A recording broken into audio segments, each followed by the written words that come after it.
There were two questions that came in. One was, what are my favorite lifts and why? Because I wasn't so detailed last night, maybe because I was drinking.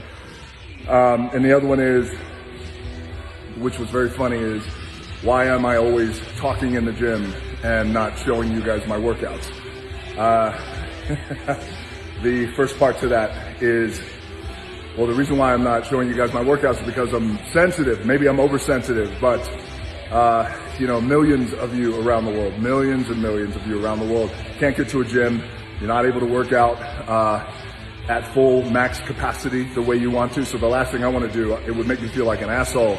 So I'm like, hey guys, look at me, look at the workouts I'm having. These are great, look at my gym. I'm just not going to show that. That's just not my style. Just know that I'm working extremely hard.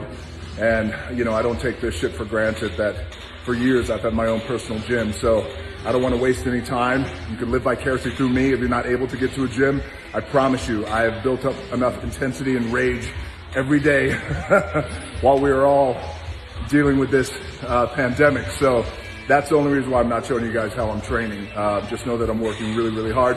And maybe once things starting to flatten a little bit, we start seeing a little bit of light at the end of this tunnel, one day at a time, which it seems we are, which is really nice and encouraging, then maybe I'll start showing you guys my training. The other thing is what are my favorite lifts and why, and what would I recommend for you guys to train once you guys are back. The second part to that answer, you know, really that's up to you. My favorite lifts in the gym, honestly, it's everything. You know, I learned at a very early age to make sure that I was training full body always, and you know, never wanted to be the kind of guy who only trained upper body or only trained my chest or my arms and neglected my legs, or just trained my arms and nothing else. You know, because also you don't want to get put in a position where, because your body, your muscularity and your structure, it's all chain linked. So you don't want to be in a position where you're training, you know, a body part consistently very hard, neglecting others, and then that body part is compensating, the other ones are compensating. Before you know it, you've got a body that looks kind of out of aesthetically not pleasing, but more importantly than the aesthetics and the optics of that, as you get a little older, it's just not healthy, because that's how you start getting injured and getting hurt. What would I recommend? So, but my favorite, not only full body, but in particular, I always make it a point to make sure that I'm really training my lower body, my quads, my hamstrings, glutes, my calves. A lot of dudes, we get a bad rap because they only want to train their upper bodies. Boys, don't neglect your lower body. It's the most important thing you could do, because when you train hard, especially if you're training legs hard and you're doing squats, whether they're heavy squats or squats for the burn at the end of your workout, the lower body, when you train it hard, it's the biggest muscle that you have, basically the biggest muscle group that you have that requires the biggest output of energy. And you stress your entire body, your adrenal glands, you stress everything in your body, your brain, everything gets stressed.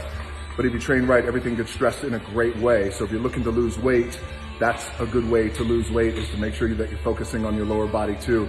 And so I just always loved, you know, training my lower body because it's our anchor. And these are my wheels. You only got one set of wheels.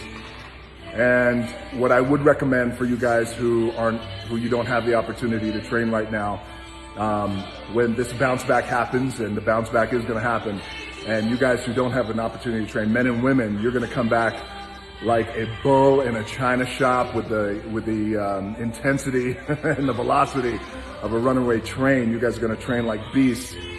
What I would recommend now, and it's what I'm doing too, even though I still have the opportunity to train, is just take inventory of your training, take inventory of the goals that you've already reached, the goals that you didn't, the goals that you want to in the future, because the gyms are going to open back up. You know, you never know, maybe a month, maybe 6 weeks, I'm not quite too sure, maybe earlier for some of you guys around the world, as we're experiencing some flattenings of the curve and seeing some really good things around the world. So I would do that. I would start writing everything down. If you have a whiteboard like I do, I write all my shit down on a whiteboard.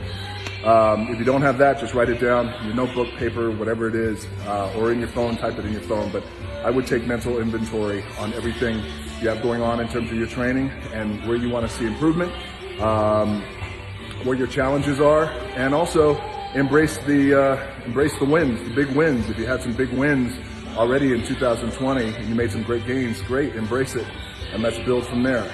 So thank you for your questions. I appreciate it. Keep them coming, and most importantly, stay healthy. Talk soon.